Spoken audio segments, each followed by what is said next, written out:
Well, happy 2020, happy new year, happy new decade. I did not want my first video of this new decade to be about this, which was why I was a little resistant to speaking about what was going on in Iran. But with the bombing that is taking place right now, or just maybe a few minutes ago, I felt that it was time for me to come and speak to everyone about what is going on. So just like I've been doing with the previous videos, I'm just going to keep this very short to 5 things you should know to how did we get here with Iran or Iran, depending on, but I'm going to say Iran. How did we get here? And it's really a 5-step program. Iran has not been a good player on the earth, in the world. And so to kind of ring them in, that's where President Obama, led by a huge coalition of our allies, put together the Iran nuclear deal. And it was a deal that worked for everyone. Iran was going to stop their nuclear program and promise to be better children in this world and not act so much like Bebe's kids. And then what they got for sitting down and behaving was money. Now, you often heard people say that President Obama gave them billions of dollars. It was their money that had been sanctioned because they had not been good players. So they were being given back their own money, nothing from American taxpayers. That's the first thing you should know.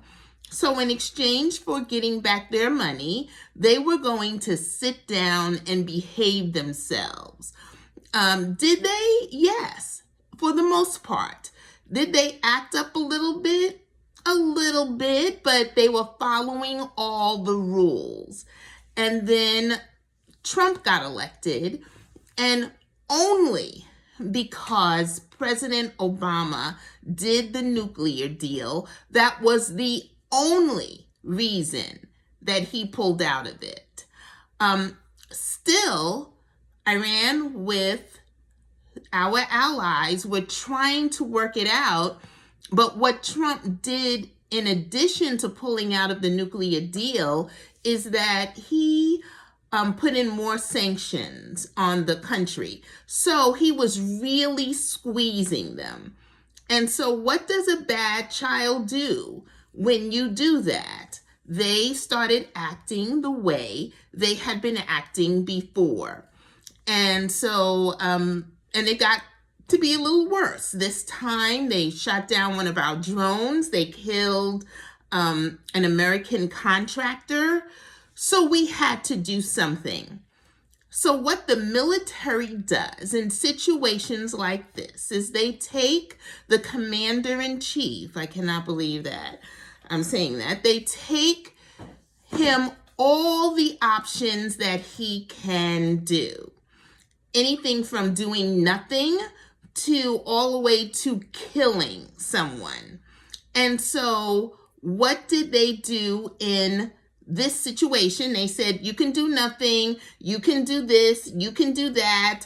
And the extreme is we can kill General, how do I pronounce his name? I want to say it correctly. Soleimani.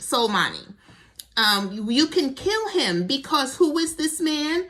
Well, he is a general in their military, and he has been responsible for planning attacks against American military over in the Middle East. And so, yes, there are hundreds of people who have been killed because of plans implemented that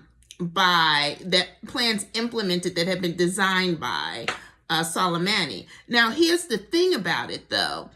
Yes, he was a military officer, but we don't have anything in equivalent to that here in the United States. But he was part of their government. So here's the thing. Did we have a right to go and take out somebody who was an officer, who held a political position in their country? The difference between Soleimani and Osama bin Laden is that Osama wasn't attached to a country. He was attached to an organization. And so when he was taken out because of his bad acts and what he had been doing and how he had murdered thousands of Americans, there was not a country that said, you took out one of our people. The same thing with the head of ISIS, the same exact thing. With Soleimani, it would be like taking out one of our political people. It would be like somebody from the Middle East coming over here saying that George Bush or Obama or Trump were terrorists and we're going to take them out. It wasn't the head of the country, but it was somebody in their cabinet. Again, they don't have the same equal positions, but I hope you see that the reason this was a problem. We went into a sovereign nation and murdered one of their officers. So it would be like somebody coming here to do that. He was not in Iran. He was in Iraq at the time at the airport, and they took him out. The Pentagon said they were very surprised when Trump decided that that was what he was going to do. But this is a game to him. So they follow orders. They don't try to talk him out of anything. That's not their role. And they murdered an officer of a sovereign nation. That would be like somebody coming over here. And so while this guy had to go, this was not the way to do it. You can't do that. You can't go into a country and kill the people who are running the country. And so Iran said, y'all are going to have to pay. I did not think it was going to be this soon. And according to the AP, the Associated Press, Iran television is reporting that this is just the beginning. My concern now is that the person who is in the Oval Office has no restraint. And I'm so afraid this is going to escalate. I don't know who will taper this down. I don't believe he did this to get reelected because this is just the thing to get him kicked out. I think he did it because he could. And I think he did it to take our eyes off impeachment. So that's what's happening in Iran. And it was in Iraq. Because we don't have any military in Iran. But in Iraq, we have military, and Iran is taking credit. We don't know if there's any casualties yet, but this is where we stand. It's a sad day, a very sad day, and all I can do is pray. Have a good night.